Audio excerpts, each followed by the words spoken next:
This conference will now be recorded. And this will be available. We'll post this up on our website, on our blog. We'll also post it on our Start Engine site, as well as one of the updates.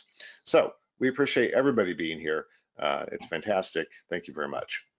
So why don't we actually just kind of kick things off with a little bit about each of us, so you'll get to know who we are. Since I'm already talking, I'll start. I'm Lenny Murphy. I've been primarily in the market research industry for about 20 years, the first 10 of that in building companies, and the last 10 of that in advising and consulting with companies. I play a couple other roles. One of the co-founders of Veriglif, and I've been working on this concept now for quite some time, and very excited to have that opportunity to be able to help bring this vision to life. Why don't we go around the room? Henry, since I see you next on my screen, you want to introduce yourself? Sure. So my role within Veriglif is I'm the non-executive chairman of Veriglif. I'm actually not based in the US. I'm based in Sydney, Australia, and one of the co-founders. And I'm also involved in a number of other companies as well, but generally I'm sort of in the data intelligence world. Have been sort of the CEO of Potentiate up until like last year. And you know, my sort of role within Veriglif, and the reason actually why we're actually doing this is because, you know, with data, with all of the CCPA issues, the GDPR issues that are actually in the marketplaces, if we don't do something like this, the data world is really going to struggle. And also, you know, consumers own their own data, and they should be paid every time a big tech actually uses their data. That's the reason why we're here. Thank you, Henry. Yep. James. Yeah, thanks, Lenny. Thanks for keeping us organized today and moderating. Appreciate that. So my role is the CEO of Veriglif, obviously one of the founders. My background is largely engineering, so hardware engineering and software engineering is where I've spent my career. And so I've been involved in a number of startups. Probably the largest one is a company called SecureNet, where we built a home automation platform that's used by over 1 million customers here in the US. So, but I'm originally from Sydney, now living in Utah, and enjoying it here. But yeah, I think the opportunity that we're talking about here, which Henry alluded to, is something that's really important, and we're at the cusp of people really demanding and expecting that they have more control and more transparency, and certainly monetization, or how the data is used. So that's why I'm involved. Thank you, James. Now, more from our board. So Jonathan Ewart has joined us as well. Jonathan, thank you. We'll get to you in just a second. Scott. Good evening, everybody. Scott Miller. I'm the co-founder of Empowered Ventures, a private investment company that has 6 private investments at this particular stage. Before that, I was the CEO of Vision Critical, software platform in the customer experience space. And before that, I was the CEO of Synovate North America, which was one of the major market research players before it was acquired by Ipsos in 2011. Thank you, Scott. You're far too humble, but we'll give you a chance to talk more soon. So, all right. And Mr. Ewart. So I'm Jonathan Ewart, and I'm not sitting in the dark, although it looks like I am. It's nighttime here in the Northeast, very, very much so, nighttime here in the Northeast. My background is in private equity, as a private equity operating partner and investor. And I became enamored with the Veriglif solution when I saw, you know, sort of landscape-wise, coming from digital media, the enormous cookie pools that were set up, which you know, were set up for digital advertising, and quite frankly, they were gigantic data lakes that had a lot of cookies in them, many of which were duplicated, and the consumer had no visibility on where their data was going. At the same time, I saw the regulatory framework starting to bubble up as early as 2006 in Europe, which resulted in GDPR coming this way. and as recent as today, with additional potential regulatory action coming from the federal government here in the US regarding financial services and consumer data. So Veriglif has this fantastic approach and solution to giving the contributor of the data a say in the monetization of the data. And that, I think, is an incredibly important undertaking, but it's also a fantastic business, and I'm delighted to be part of it.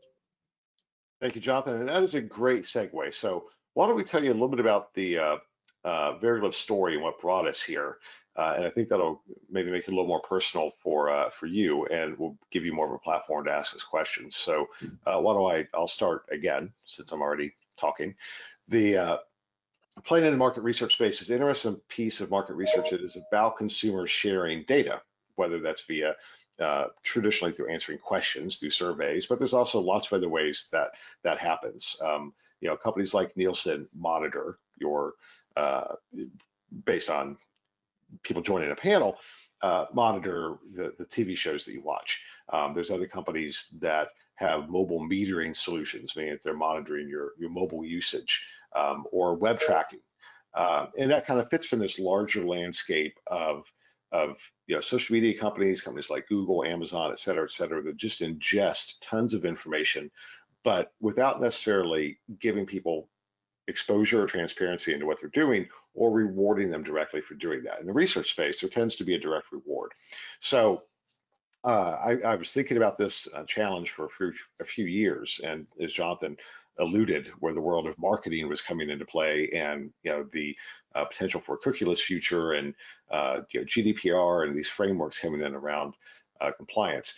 And a lot of the folks were thinking about the same ideas around the same time, and that is how I connected with James and Henry. So there were a few companies emerging that were looking at utilizing technologies like blockchain to try and address this problem of a permissioned and transparent solution for consumers to manage their data. But none of them really kind of rang my bell, right? I thought, I don't think you're going about this exactly the right way.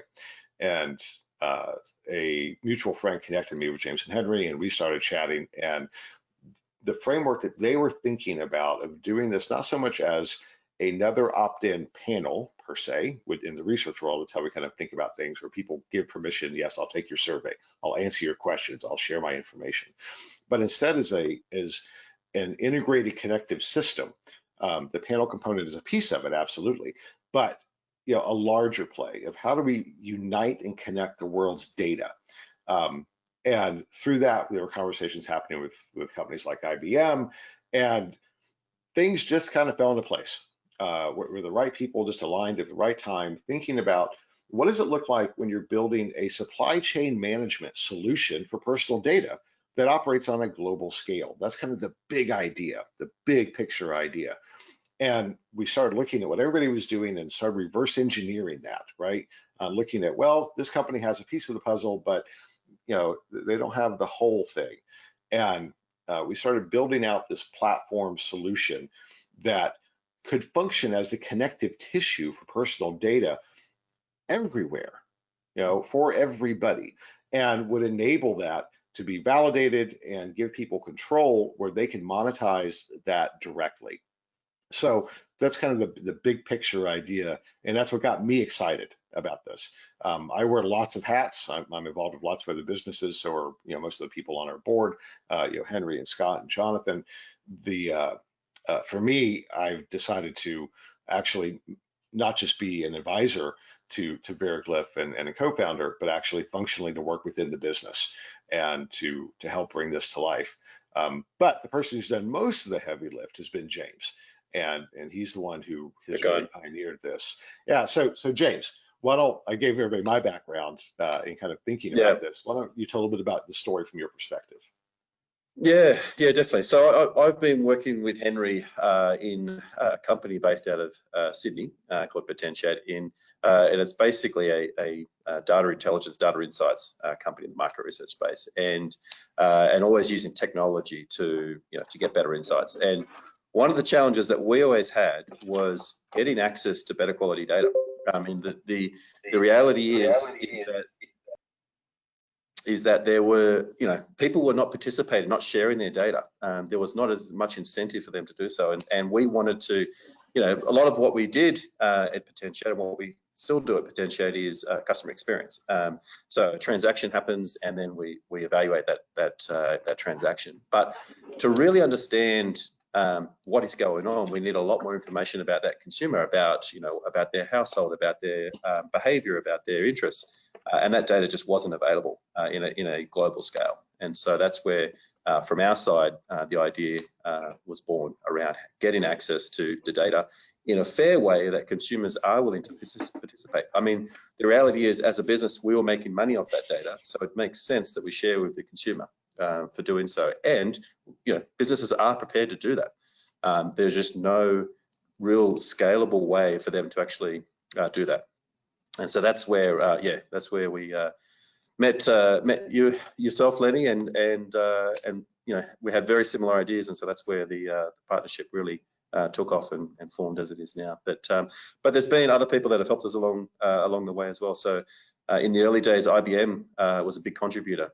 So IBM hosted a couple of design thinking workshops over in New York, where we had about 30 people, and these are people from partners that we were talking to, as well as big brands. So companies like J&J and others participated in those thinking workshops to make sure that what we were about to set out on was something that they actually wanted and needed.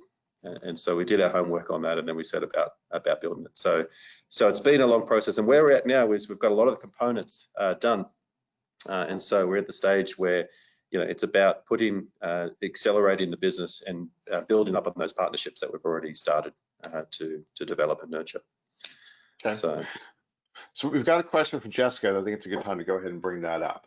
So before we go back around, so Jessica's asking, what does the team who's building the platform look like? Computer scientists, engineers, developers, lawyers, ethics, background people. So let's give you a little bit of description of that because they're not here. We're blessed to have some incredibly smart people that are working behind the scenes in advisory capacity and within the business. One of them is Ross Fairley. Ross Fairley is the head of analytics for IBM in Australia or across Asia Pac, I think. He is probably the only person in the world that I know of with a PhD in personal data marketplaces.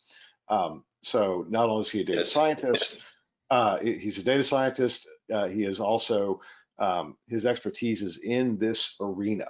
So Ross has been incredibly helpful as a senior advisor, but that doesn't do him justice. He's got an integrated code that we've been utilizing as well.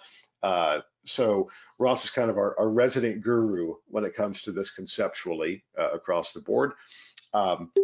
We also have Tiffany Johnson. Tiffany Johnson is the head of analytics at Wunderman Thompson, and she is also one of the foremost advocates around personal data privacy laws. She's been working with folks like Brittany Kaiser. She's testified before Congress. She has testified and taken a leading role in helping New York craft their privacy legislation. So she is our ethics piece of that, who helps guide us from that standpoint. She couldn't be here tonight, neither could Ross, unfortunately. Then, James is driving the developers as well. So James, you want to talk about our development team and the guys doing the heavy lift? Yeah, definitely. So I've been building software for 20 plus years and leading remote teams. And so we have a fantastic team, remote team that is building the technology. And we've had that team for about 18 months now. And so they are, building the building blocks, everything from the blockchain components to the front end portal that the end consumer sees to the browser extensions, all sorts of components, and obviously being guided by, as you mentioned, Ross, because there is a strong focus on using AI to actually categorize the data. It's well and good to have a whole pile of access to data, but it's not really useful unless it's properly categorized, so that when people are using the API in a programmatic way, it needs to be very organized. So yeah, we've got a team working on quite a number of components, and from a business perspective, being led by obviously our board and our advisors who are steering the actual requirements. Yeah. So I'd also be remiss if I didn't mention Glenn Robinson. Glenn Robinson is our CFO. He is also an attorney. So we're lucky to have kind of that dual capacity with Glenn as well. But that's a good segue, James, into the rest of the team. Now to talk a little bit more. You heard about people's background, but let's talk a little bit more. Henry, Scott, and Jonathan on how you leverage your experience within Veriglif and what excites you about where we're going. You all touched on it, but let's go a little bit deeper than that. So we'll go. So I'm happy to share, Lenny. I'm happy to jump right in. So I think the most recent or the latest investor of this group. I ran Vision Critical for almost 8 years. During that period, we basically proved that the sharing of information that consumers choose to do, the incentive to do that goes well beyond cash and monetary compensation. We proved that there are intrinsic incentives, insights, access to data, knowledge, the ability to impact the future that go well beyond cash. I agree with obviously the other directors that have shared that compensating people for their opinions matters, but I invested after quite a bit of time of watching this come together because of the passion that I believe that eventually people don't share information anymore unless there is true value delivered back to them. We're not there yet, but once it's truly democratized, the question I have for everybody on the phone, what does Amazon know about you that you wish you knew? What does your healthcare company know about you that you wish you knew? The availability of data that they have and the ability for you to turn your own data into an engine or basically a gateway that gathers insight back for you, that helps you live more healthfully, that helps you manage your finances better, manage your household better. All those insights that are being generated because you're sharing information are available to you in the future once Veriglif is up and running. And that, again, that's what drove me to Vision Critical. It's what kept me there for 7-8 years. We got most of the way there, but I just, I jumped right onto the Veriglif model once I saw the opportunity to get over that hump and to basically empower the customer to basically get access to the same insights, the same data that companies have about us so that we can actually, basically live our lives better. So from my perspective, that's what I'm leveraging. I'm pretty passionate about it, as you can tell. But in my opinion, that's the future of insight. That's the future of data. And ultimately, that is the democratization of intelligence that is coming. Whether it's 6 months away or whether it's 3 years away, I don't think we know yet. A few things need to happen, like, I don't know, global pandemics and things like that would never happen, that will make everybody more passionate about understanding themselves and understanding the world around them. But it is coming. And as it does, I do think we're in a great position to start empowering people with the insights, not just the data, but the insights that basically companies are getting as a result of the data you're sharing. We love you, Scott. We truly do. Thank you. I'm angry that we're not there yet. So what you guys don't see behind the scenes is I want to be there now. But anyway, I'll be patient. I'll shut up. Okay. But that's an important thing to recognize. We mentioned this, but what we're working on is a big idea, right? Yes. That's actually been a little bit of a challenge for us, honestly. We can do so much, and we know we can do so much because it comes from this core platform, this core idea that we have nailed. We figured it out. We have figured out better than anybody on the planet, as far as I know. Really, truly, I don't think that's not a grandiose statement. One of the challenges, though, is that to generate significant revenue, we have to address a business issue, a specific tactical business issue. And we have spent the last 2 years building out the framework, building out the model, knowing what it can do, and engineering the system that allows us to be able to evolve to meet that vision that Scott's talked about. Where we're focusing now is what is the low-hanging fruit opportunity monetization component. And it's an interesting challenge when you've got this big idea to do something very tactical that can drive revenue, because we have to be a profitable business. So we're working through those things now. We'll talk a little bit more about that as we go. Henry, why don't you talk a little bit about your perspective, because you've been living in this world for a long time as well, like Scott, Yes. driving, data-driven businesses. So go ahead. Yeah, so look, I mean, a few years ago, when we first had this idea, was actually even before GDPR was well, they were kind of talking about it. And having been in the sort of the data world, we sort of said, look, gosh, if they really push this through, that's kind of like, it's going to be the end, eventually the end of the data industry. Because, not everybody would be too scared to actually use the data, which is actually the case with most of the corporates now. They're asking, well, how do we ensure that we are actually compliant? And GDPR, to be honest, is just a set of rules, but they actually have no way of actually executing it. And they require platforms like what we've built to actually help with transparency. Everybody knows who's using my data, what have they actually used it for. If I don't like it, I can actually make a request to ask them to stop using it. And every time that they actually use it, we actually get paid, because we really believe that eventually, once all of these things are connected up, this could actually become part of somebody's universal basic income, which people have been talking about it.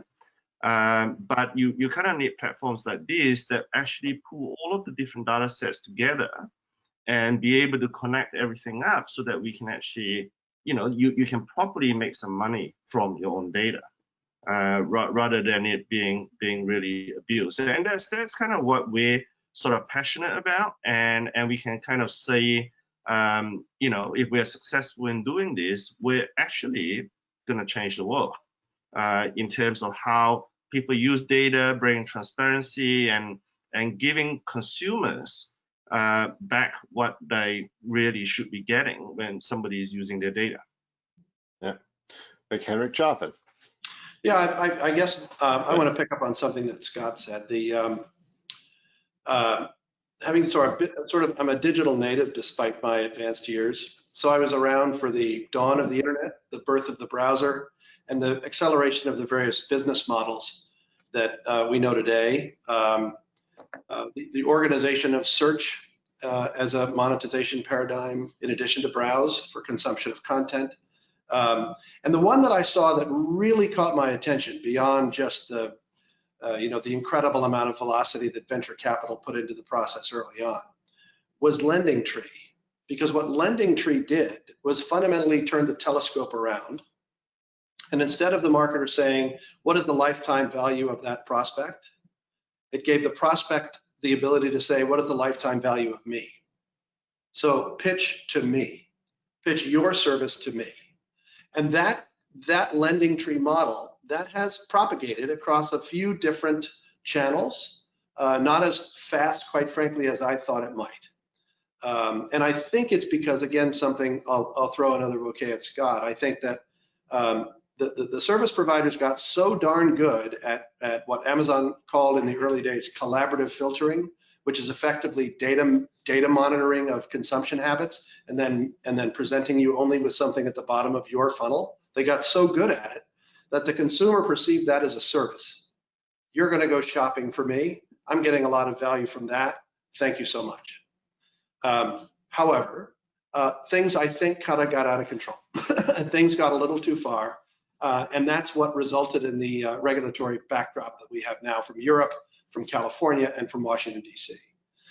So as business models shift and that telescope gets turned around now again, from what is that person worth, turn it around to what am I worth to you? It changes, the commercial relationship in buying a car.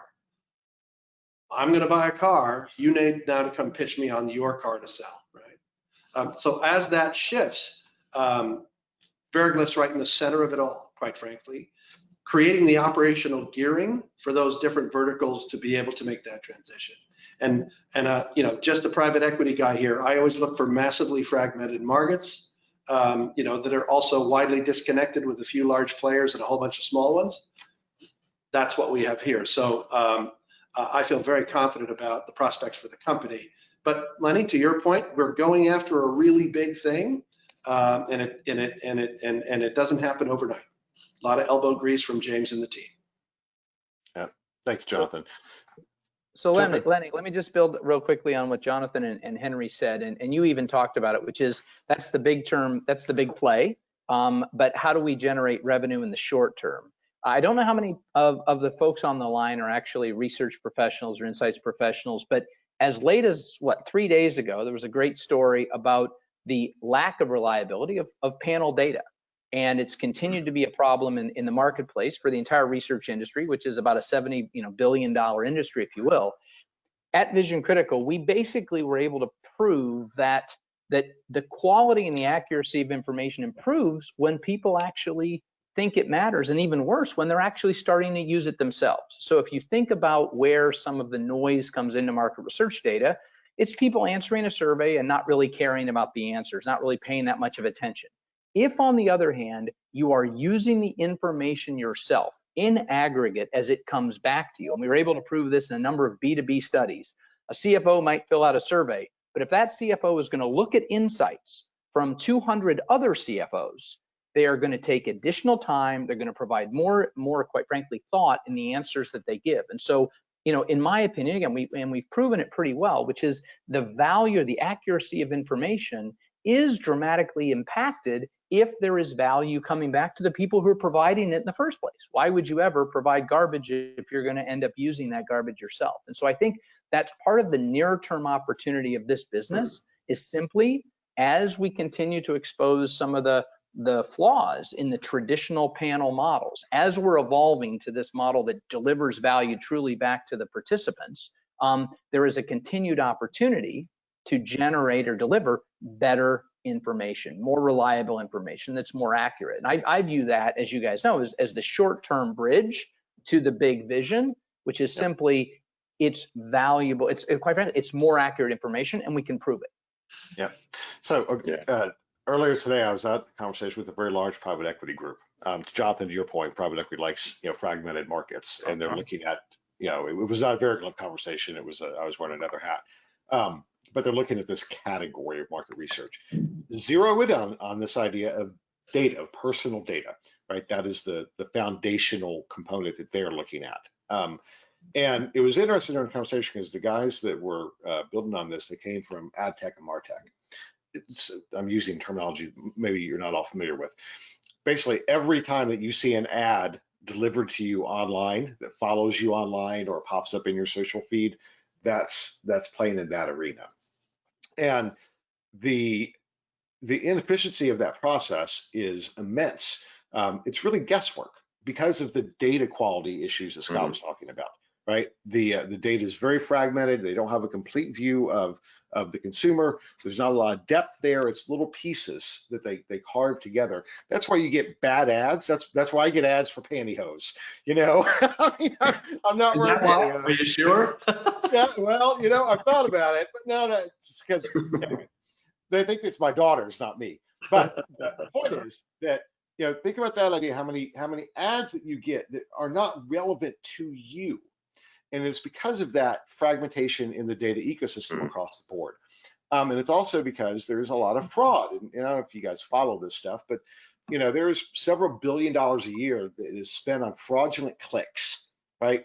There are bot farms that exist, in other countries where people just click because they get, whatever, a couple cents each time to add up to money.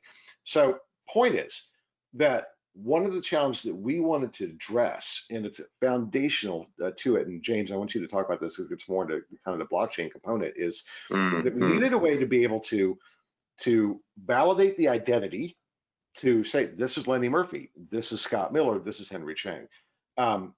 To show that it's not BS, it's not a bot.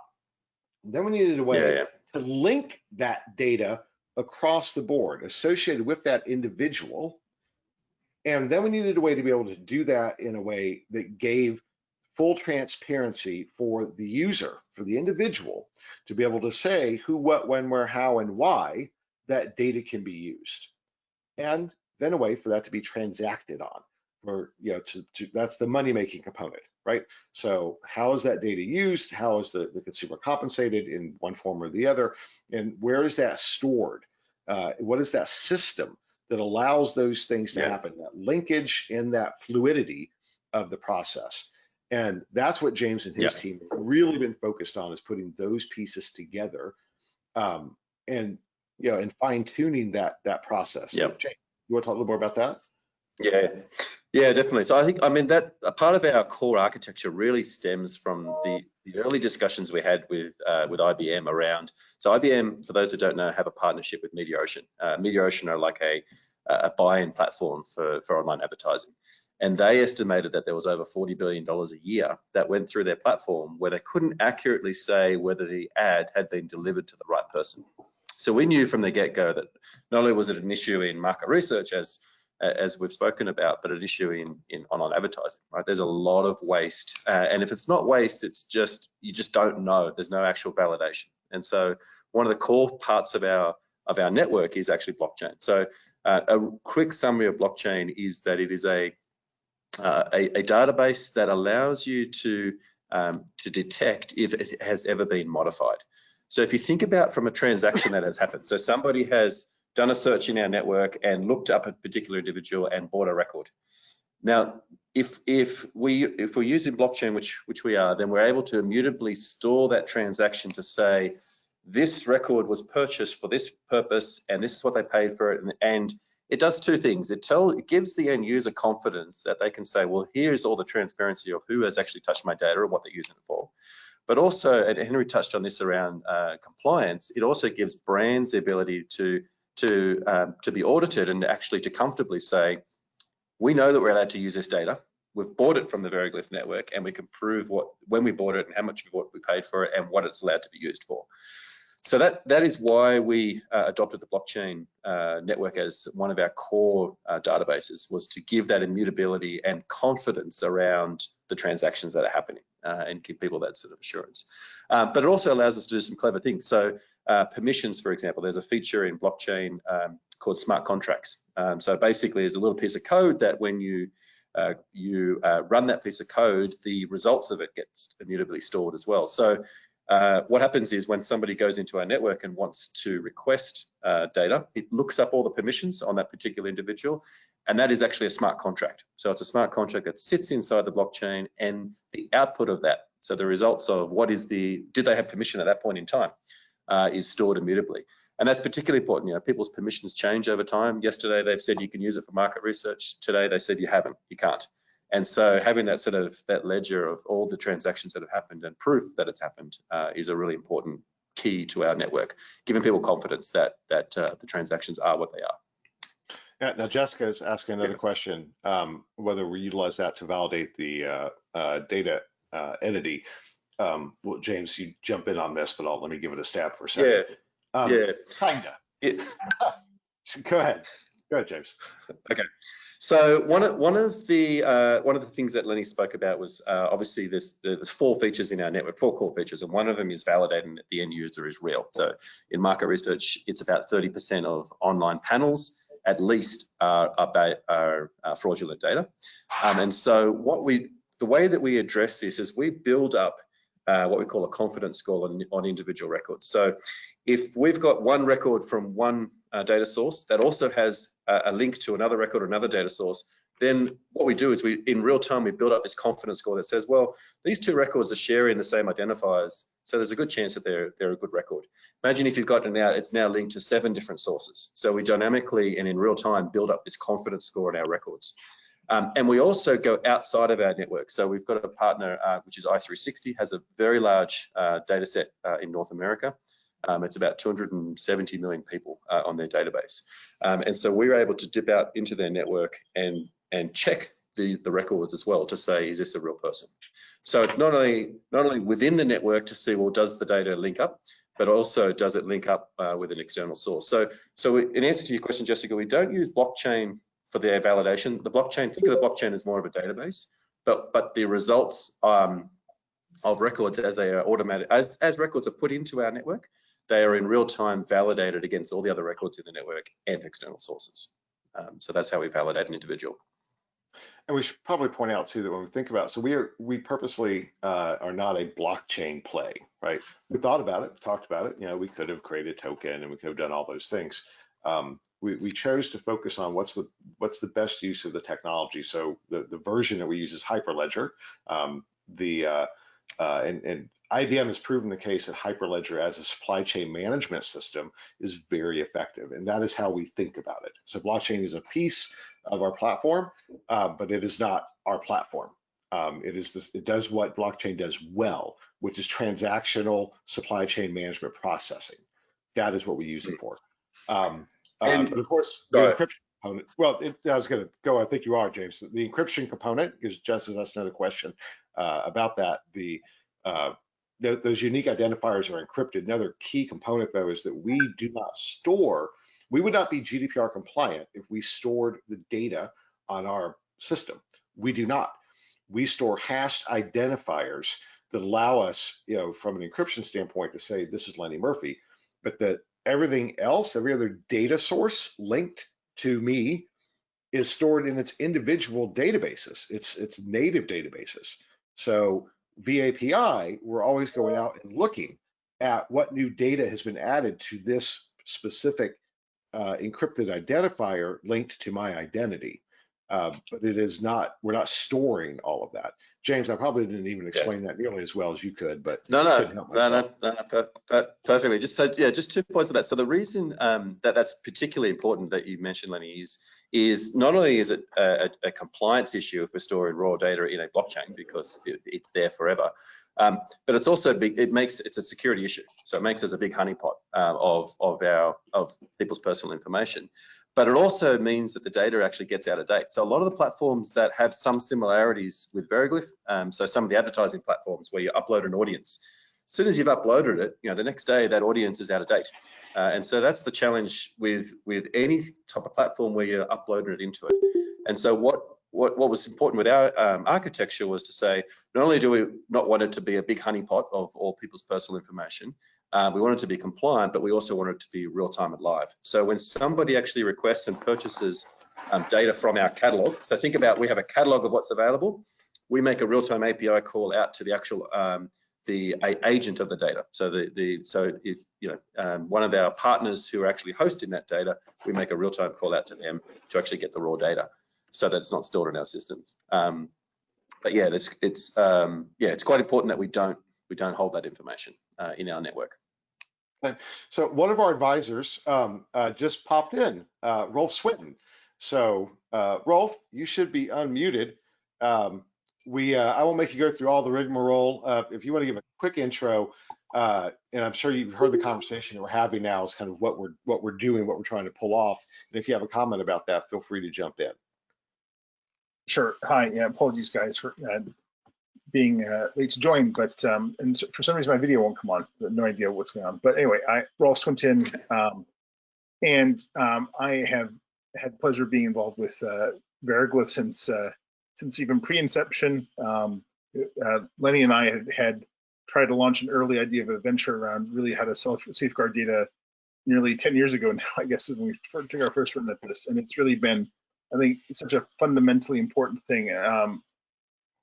You can see actually just, I think one of the things I find very interesting is now just seeing the specific actions the FTC is taking against Facebook around its monopolistic activities, and how do they address platforms like that, which have essentially created these large data monopolies, but yet provide consumers no control over their data and blockade the rest of the ecosystem from it. And I think that really sort of tees up to where the opportunity is for Veriglif, and what it's trying to do is fundamentally, there is a big opportunity to create more liquidity in this marketplace, and one that respects consumers' data rights and privacies. And so it's sort of with that ultimate that sort of fundamental that I think is really fundamental nature to where Veriglif is playing.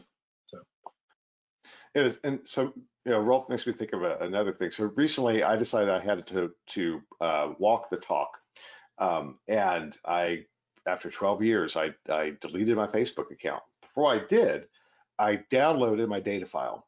Now, I had a pretty good sense of what that looked like. I was wrong. It was 6.5 gig of an immense amount of data, far more than I had even consciously thought about. that Facebook had on me. You know, that's fine. I let them do it. You know, I gave them all that data. And they made a buttload of money off me over the years by leveraging that. So it is interesting, and Rolf, this is where you made me think about that. You know, we are seeing Veriglif is part of an evolving ecosystem of companies that are becoming privacy and consumer centric. And this is what, Jonathan, you made me think about that flipping the telescope around. You know, we're seeing the emergence of new social media platforms that are doing that, and new business models, and you know, all of it is flipping. The script is flipping. What's interesting to me about the large opportunity for Veriglif is that we can be the connective tissue there, right? One of the challenges is that there is still this immense amount of fragmentation. There's still lots of walled gardens. There's not many companies that are trying to connect all of that. And that really is our core mission. Our core mission is to be that connective tissue, to bring down the walled gardens and to be that piece. And we can do that by focusing on the consumer first, not on the brand. Yeah, but focus on the consumer. There are no walled gardens. That's not how you think about it. It's not how we think about it. It's my data, wherever it lies. It's mine. So and that brings us to one. So which Scott and I both hinted on is that solving that fundamental business issue. So why don't we kind of pivot into kind of where we are right this minute? And James, maybe you can lead some of this because the big idea guides us. The pragmatic reality is we got to pay our bills. We have investors, and we need to make sure you get a return on investment. So we've stepped back a little bit to focus on some very tactical, short-term things that we can do to power the big vision while giving us some short-term wins. So James, do you want to talk about some of that?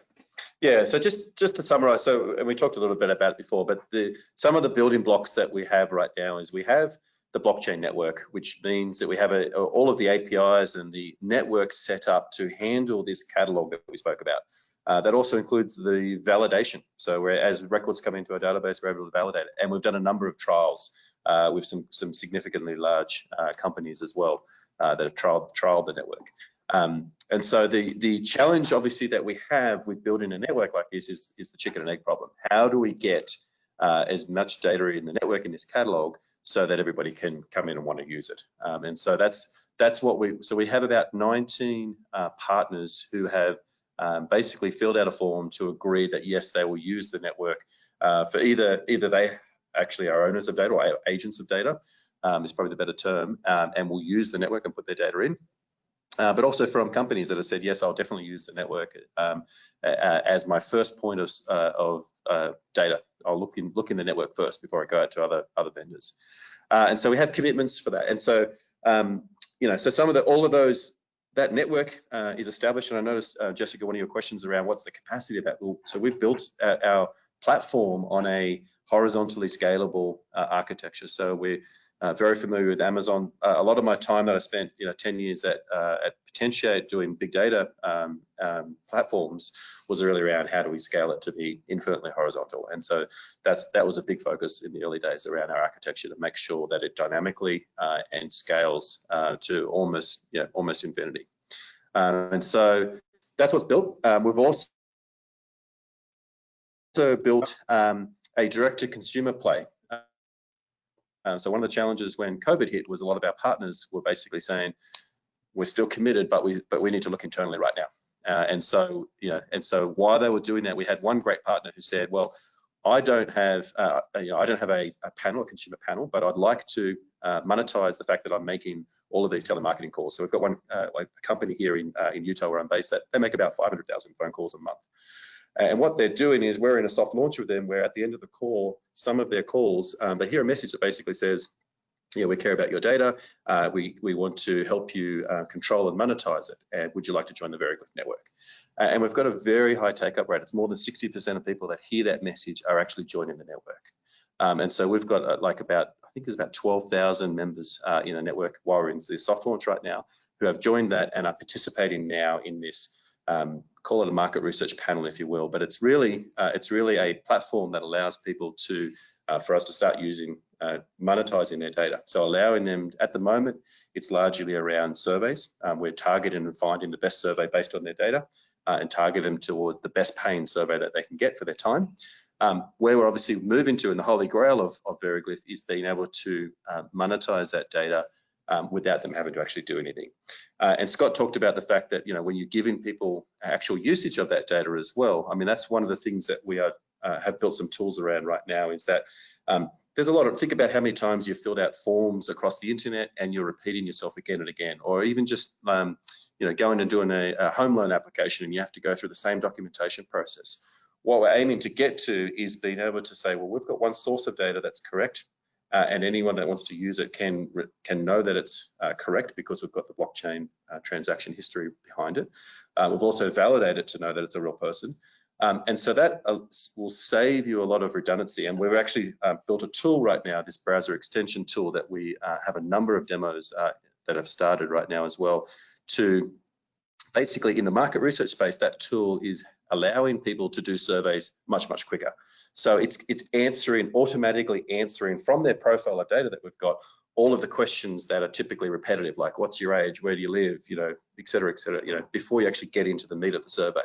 And so that's a small example, but it's something that we're actually seeing a lot of traction with right now. It does a number of things. So just if I can talk on that just for a moment, which is, there's really three things it does. It auto completes a large chunk of these repetitive profile and demographic type questions, so you can just get into the survey much quicker. So it's a more rewarding experience. It's quicker for you to do.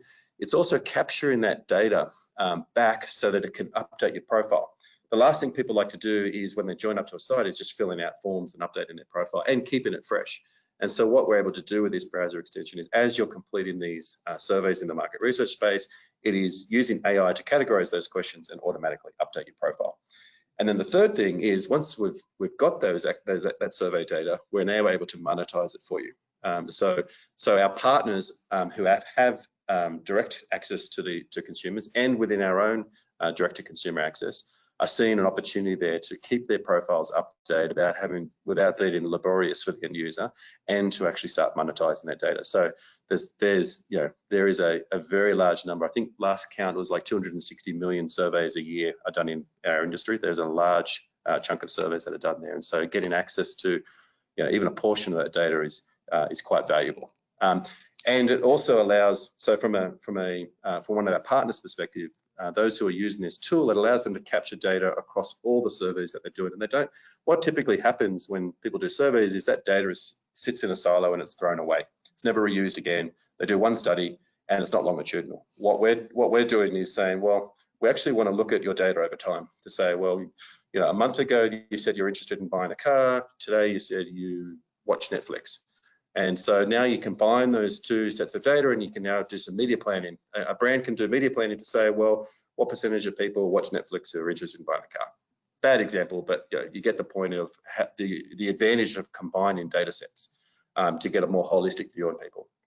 And so that's the tool that is gaining a lot of traction right now, is helping our partners get access to more data. Yeah.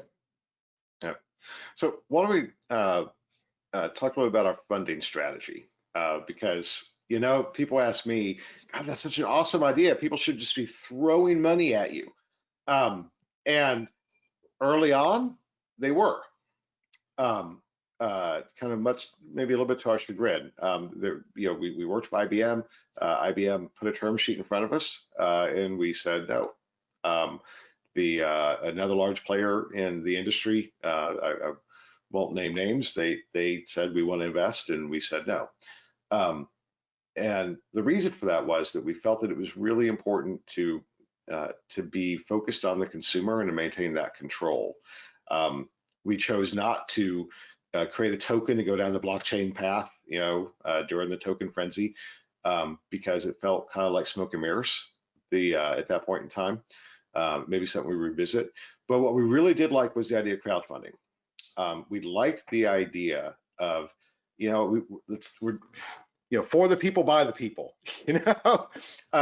We like the idea of engaging with folks directly and kind of grassroots doing this lift to get us to this, to bring this vision to life. Now, is that something that's going to work forever? Probably not. right? At some point, we're going to have to take, we're going to have to take other money and, do those things.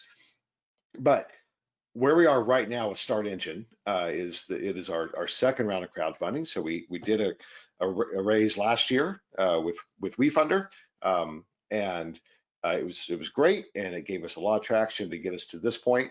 We realized with COVID especially that it was going to be necessary to raise a little bit more. We did not want to go down the path of the venture path, so we engaged a Start Engine to do another raise to kind of get us over the hump from a development standpoint, as we're finalizing all the things that James talked about, right? There's lots of conversations, there's lots of business opportunities that are out there. We are pursuing them. We're in aggressive conversations with lots of folks, but we need to raise money again, and we didn't want to sell out, I guess. It sounds weird to say that. I mean, I'm a businessman as well. I've done venture raises, but Veriglif feels different at this point. At this point, it felt that it was more important for us to work with people who shared the vision, not just shared the financial vision. Absolutely. I mean, we're trying to find ambassadors who are passionate about this, and that's particularly the first round that we did, Lenny, on WeFunder was really around finding people in the market research industry who are passionate about it as well. And so we've got about 160 investors from that space. Largely, almost all of them were, colleagues or people that we knew in the industry. And so now we've got this great pool of ambassadors who work across all the companies that we're trying to implement our platform across. And so that was particularly useful. But now, Start Engine is more focused around the consumer and finding other passionate people who can help echo our message. Yeah. So I want to circle back around to the idea of kind of that low-hanging fruit. We talk about the market research industry. So one of the hats that I wear is I am the it's hard. I'm known as the editor-in-chief of a company called Greenbook. Greenbook is the largest B2B marketing platform within the market research industry. And I've been doing that for about 12 years. What that means is that we have an embedded engine, marketing engine, that connects us to our core client base for our low-hanging fruit initial solution, right? Not the big vision, but the folks who buy and sell data and want to engage consumers to get that data. That is the market research industry in a nutshell. Greenbook itself is one of our investors. I am also one of the investors individually, but it gives us the benefit that we can talk to everybody, right? That low-hanging fruit solution, not the long-term, but the short-term monetization opportunity.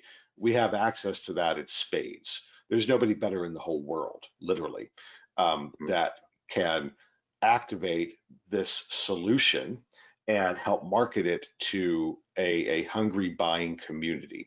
It has also enabled us, over that course of the 12 years, there's Greenbook.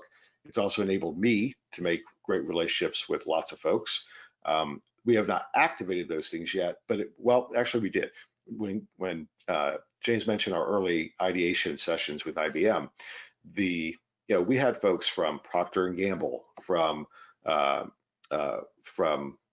major pharma companies, from J&J, from Merck, all from Disney. These folks came because I asked them to. And told them the idea, and they've helped shape this from the get-go, right? Rolf, who's on, he currently is a senior executive at GFK, one of the larger market research consultancies in the world, one of the top 4 in the whole wide world. So we leveraged that asset early on of all of these connections, all these great people that we knew, to come in and help guide us to get this right. And that's what we've been working on, is getting it right. Now we're going to leverage that again to say, okay, now give us business. We have the solution that you asked us to build. We've built it. We've created this solution now. So that's the next big stage for us, is to leverage this immense asset we have in this industry to start making money and making a difference in the world. then we will go forth and duplicate this in other categories. So ad tech, martech, lots of other arenas where we think the big idea actually comes into play and where the real opportunity is. So that's phase 2, phase 3, as we progress and start expanding out vertically overall. So I want to be conscious of time because we can rattle on about all this forever. Are there more questions? I'm not seeing any more being added in. Again, please, now be a great time to, if you've been sitting on something, to go ahead and just put it in. There's one that's been added by Jessica about missed it.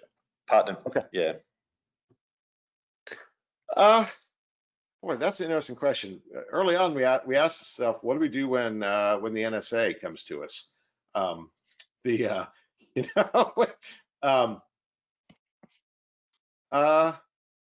it has to be ethical, right? Yeah. There is you cannot engage in the Veriglif network unless because it is GDPR compliant. So folks must have a direct relationship with the consumer. It must function as their agent, and it must be a compliant, validated relationship. We don't take any anonymous data. It must work that way. So yeah, we've also got in the roadmap some procedures that we can use as well to actually prove that the agent or the partner has a relationship with the consumer. And we also track all the activity that's happening on the platform as well. So think about every time someone does a search, every time someone buys the data, we are tracking the exact transaction that's happened there. So that allows us to look for strange behavior as well.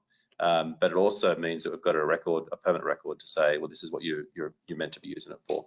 We do have a vetting process as well, Jessica. So at this stage, it's organizations that we know closely at the very early stage. We've also spoken to an individual as well who we have spoken to about basically an audit process as well that we may bring into our partners as well. So the challenge in the very early days is not being too cumbersome with policies that are going to prevent people from joining, but still making sure that we've got the right people in the mix. And all the partners that are in the mix, we know them closely. Obviously, they've still got a terms and conditions with us, but we know them closely. And so there is a vetting process in the early days. But yeah, so we track everything. So we are at the top of the hour. Any final words, Scott? I know you just messaged me privately with the final word. Why don't you talk about that? Because I think that's an important point. And we'll just go around with everybody and kind of wrap up. Yeah, I basically, not to be dismissive of the question, but from my perspective, as we democratize this back to the selection of partners, ultimately, that will be up to the decision and the behavior of the people who are sharing their data in the first place. So look, don't like the partner, eventually it's going to become clear the data aren't being shared and the partner gets no value and therefore they're out. And so again, it's not going to be perfect in the beginning, again, but at the same point, that's the model. The model is ultimately it's the members, the people sharing the data will determine who gets it and what they actually do with it. And so I think that's from my perspective, that's the answer. And by the way, Jessica, your questions are amazing. I'm concerned that she may be the CEO of a market research company or something like that. But she asked before about the whole validation of the data entity, and also she made the question about if we're allowing people to monetize their opinions, are we concerned about the quality? And I would go back to a similar answer, which is Lenny talks about the connective tissue. The way that end users in big data actually validate is by their ability to predict outcomes based on the opinions of individuals, and then quite frankly, recognizing and scoring how good those individuals are at helping them predict the outcomes. So the connective tissue, and I know this for a fact, this is the way that most of the big data players work, which is they all know what each of us is good at in terms of advising, providing data, opinions, accuracy levels. They validate it, and then they elevate us based on basically where they're looking to gather insights or where they're looking to gather information. So the connective tissue is what actually guarantees the accuracy of the information. And what's really cool is, yes, we talk about validating, am I lying about my age or my gender or something like that, but what if you can actually validate how right I am about my opinions, and how good I am at anticipating the future or reacting to someone else's ideas? That is the power of the connective tissue, and that's only achievable through identifiable data. Yeah, that's great. Henry, any final words? All right, Jessica, Final words. We were close, Jessica, on what you do. Thanks for those are great questions. Yeah, thanks, Lenny. Yeah, final words. Look, I mean, this is something that we've been doing for the last couple of years, and we will continue down this track. And we welcome anybody that wants to join this movement to make data transparent, and to make sure that those people's data that is being used is being rewarded. So, yeah. Thank you, sir. Jonathan? Sorry, I was on mute there. I'll just second Henry's eloquent wrap up. That was well done. Thank you. And Rolf, last in, last out.